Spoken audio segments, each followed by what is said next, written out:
Hey there, I'm James. I know exactly why you're here. I'm so excited for you to start your comic book collecting adventure. So grab your coffee and let's get into it. Why? Why do you want to collect comic books?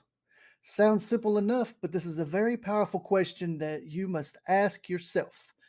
What is the reason behind you wanting to collect comic books? For me, when I was younger, it was all about having cool powers and escaping to another world, even if it was for a brief time. That might be the same for you, but it could be something else, such as maybe you've seen a movie or TV show about a particular comic book character, such as one of these: Iron Man, The Incredible Hulk, Superman, Batman, or The Flash. And the list goes on and on and on. Or maybe you were influenced by a friend, a family member, or coworker. Maybe you've seen a cool poster. Or maybe art is in your background and you were more swayed by a particular writer or illustrator or artist. Whatever facet of life that has led you here today to this great decision, you must have a why decision behind it. Write it down and lock it in, as it will single handedly steer your comic book collecting journey. Don't break the bank. So, what do I mean when I say don't break the bank? This basically means to develop a budget and have it in place before the adventure begins. So, what does that look like? This will vary from person to person, of course, but here are some starting points. Label a category in your budget, such as comic book collecting budget. Look over your personal finances to come up with an allotted amount of money, and this will vary depending on two different factors: the frequency you receive money and the frequency you wish to purchase comic books. I'll say it one more time: the frequency you receive money and the frequency you wish to purchase comic books. Whatever the frequency is, be it weekly, monthly, or yearly, set up some sort of a schedule along with some goals, because you'll find out that there is more to collecting comic books than just collecting comic books. The important detail to remember for this section is once the allotted budget is in place, stick to the budget, as it will be super easy to be persuaded otherwise later on.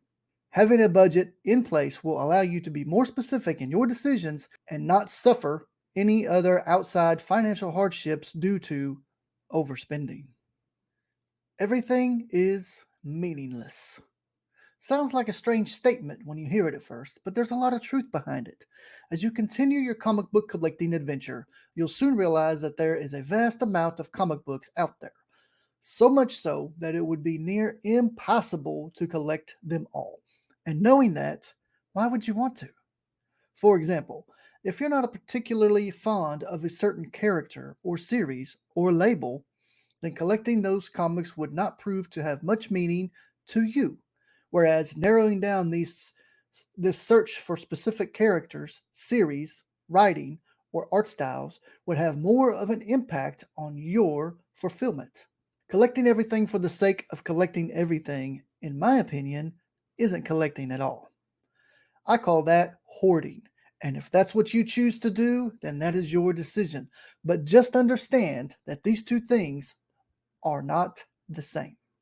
As you venture through your comic book collecting adventures, whether for specifics or as a hoarder, you have to have space and somewhere to store all of these too. Another thing to keep in mind is that comic book collecting is typically never just about comic books. There will be so much more surrounding it that will catch your eye as well. Always have a plan, always have a goal in mind, and try to avoid acting on impulse. Figure out which path you want to follow and understand what lies ahead. Don't get caught up. That's right, don't get caught up. This applies to your overall adventure in comic book collecting, but more specifically, your why, your budget, and your peace of mind.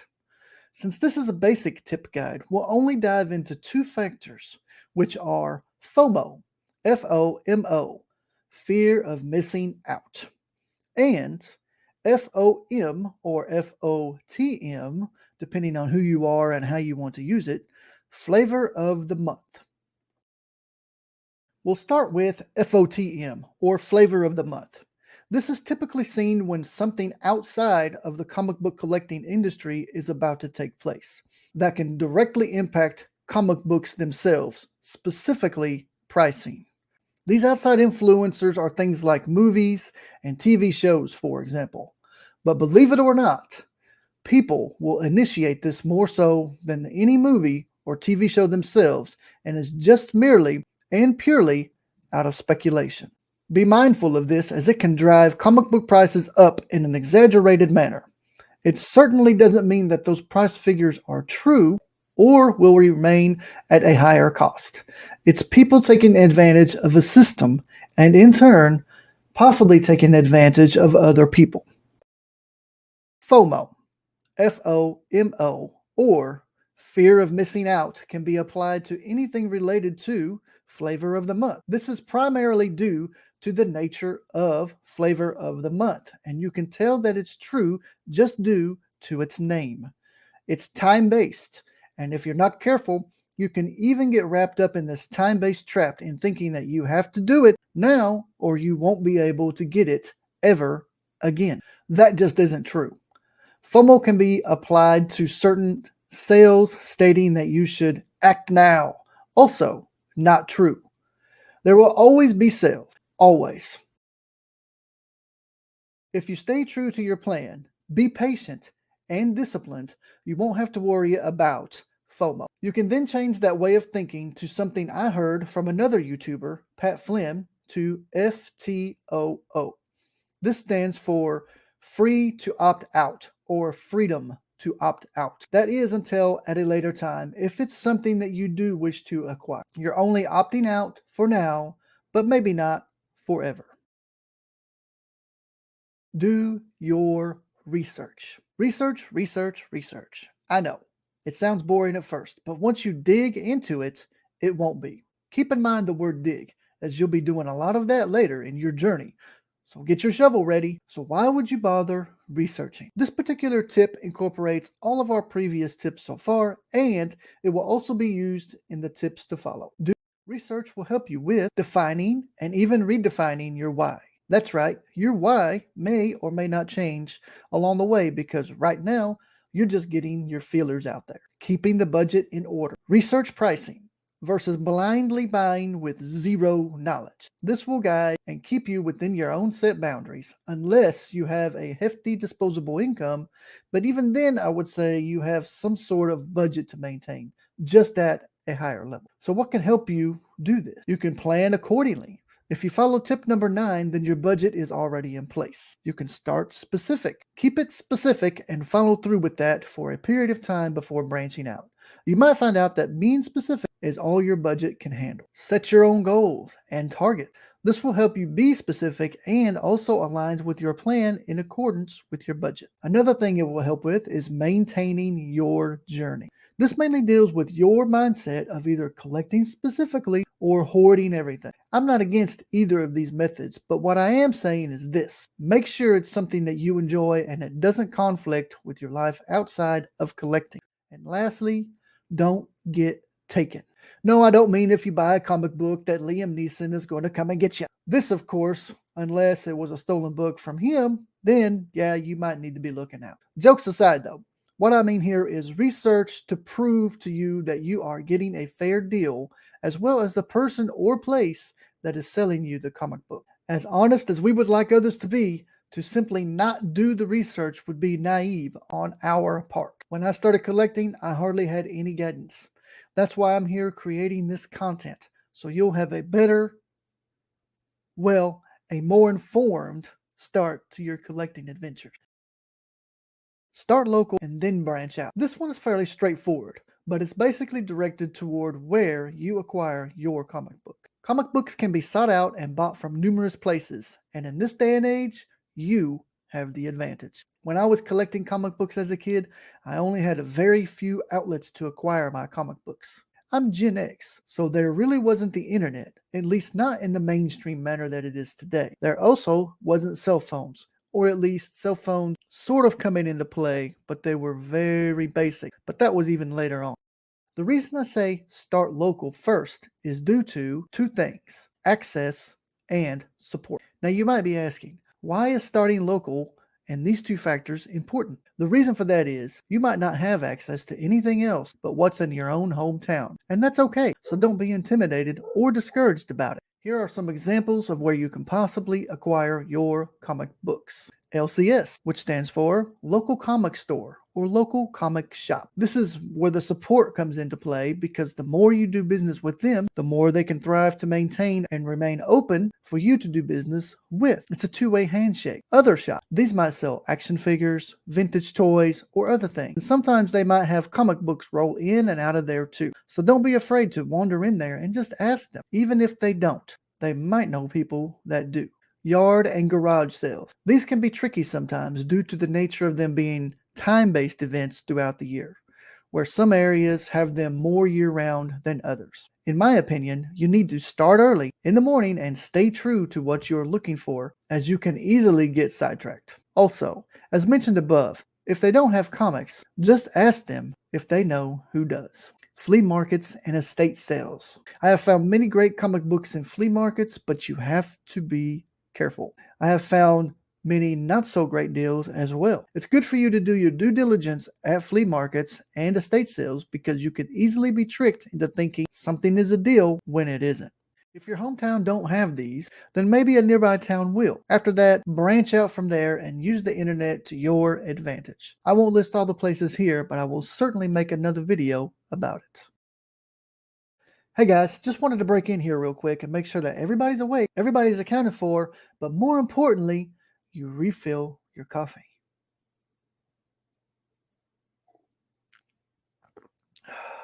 Just as important. Let's get back into it. Protect and organize. Easy to understand, but I can't recommend these two habits enough in your comic book collecting journey. Most people, myself included, want to protect what is of value to them. We'll get to the value part here a little bit later.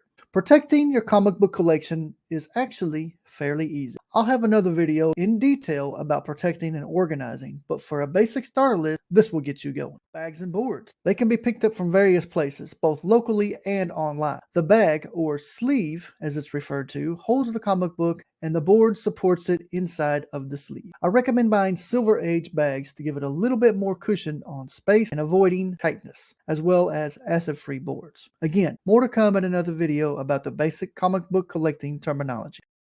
Scotch tape. There are two groups here in which some say to use it and some prefer not to. I personally do use tape, but only a small piece per single issue, and I have the flap facing to the front, not to the back. A short box. These are more for storage but can also serve as protection. They claim to hold around 150 to 175 single issues, but I highly recommend you only store around 125 at most in them. This will give a little bit of wiggle room when you're looking through them for certain books.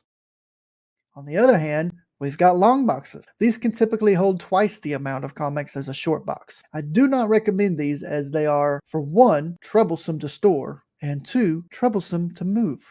Aside from short and long boxes, you do need to have some sort of way to organize your comic book. In fact, the better term to use here would be catalog. There are a number of methods to achieve this, and a few of them are pen and paper, Google, Excel, spreadsheets, or an online app or software such as iCollect, League of Comic Geeks, or CLC Comics.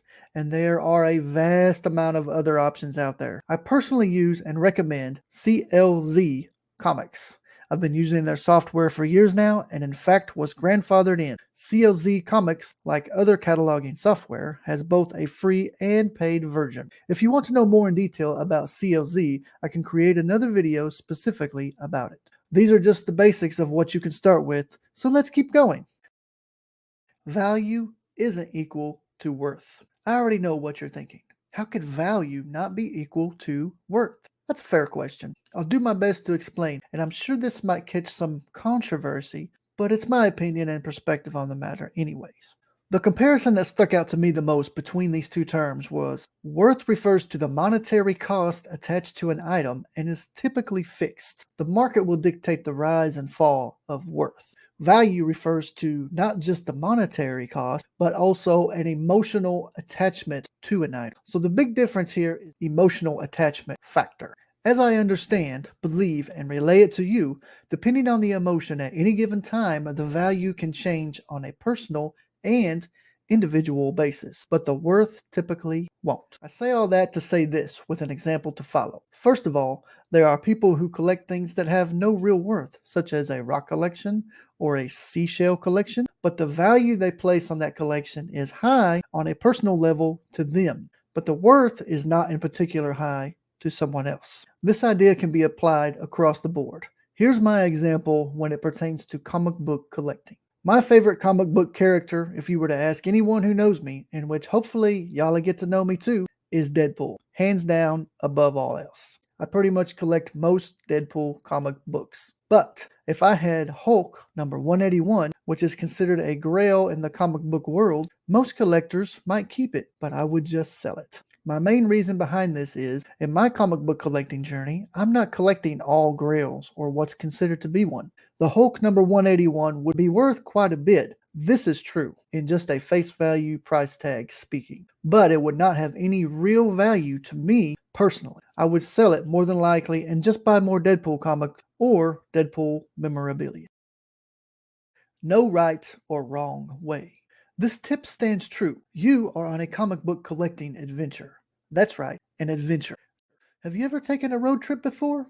Well, have you? There's no right or wrong anything about it because it's what you want to do. This isn't about things like taking a driver's license test, driving on a one way road, using correct grammar, or spelling words appropriately. And these are just to name a few examples. If you do these in the wrong manner, well, you'll have negative results. Take it or leave it, this is where I stand with this particular comic book collecting tip. I'll reiterate in saying that there is no right or wrong way in collecting comic books. The only way that matters is the way you want to pursue your adventure. This relates back to our previous tip number 3 of value versus worth. You choose your adventure and what is of value to you, not what is on a price tag, what's on a website, and certainly not because someone else said to do it. Collecting comic books is a personal endeavor. Therefore, the value and correct way, so to speak, is personal to you and what you want it to be. People collect comic books for all sorts of reasons, such as key issues, certain characters, certain labels like Marvel and DC, and the list goes on.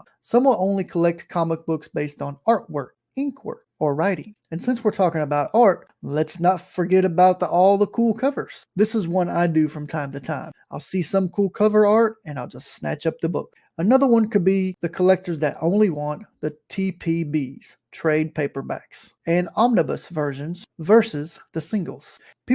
There's nothing wrong with any of these reasons. No comic book collecting journey is the same as another. Set your own personal goals and the comic books you want to get for your collection, then make it happen. Notice I said your goals, your wants, and your collection? Keep that in mind. And here we are. Have fun and enjoy. I believe this tip pretty much speaks for itself. But I bet you're asking, James, why do we have this particular tip at number 1? It's quite simple, really. If you don't have this frame of mind, then regardless of what type of comic book collector you decide to become, the rest of these tips won't even matter. They won't matter because you won't need them, and you won't need them because you probably won't be collecting comic books anymore due to lack of fun and enjoyment. I'm a firm believer that if you have fun and enjoy what you're doing, and in this case, collecting comic books, then 2 things will occur. Thing 1, you will be more fulfilled, which contains what I come up with of the 3 E's: entertaining, exciting, and engaging. Thing 2, you will maintain longevity, meaning you won't start then suddenly stop. And this can happen for several reasons. Just remember, as cliche as it sounds, it's not a race, it's a marathon. And this brings us to the final and bonus tip in the video. Follow your plan. Don't stray from your comic book collecting adventure plan. You can certainly change it, but make sure your changes are logical, thoughtful, and scheduled appropriately. Once you start variating without these factors in mind, this is where you'll get derailed and go from having fun to having heartache. All of these necessary components, plus more, will only assist you in your comic book collecting adventure. They are only tools of the trade, and like tools, they are only useful when you use them, so don't skip out on any of them. Whew! Well, that's a wrap, everyone. Thanks for watching through to the end of the video. I'm curious to know in the comments below if you found any of these tips helpful. if you have or will implement any of them in your comic book collecting adventures. And until the next video, enjoy your coffee, enjoy your comics, and enjoy your day.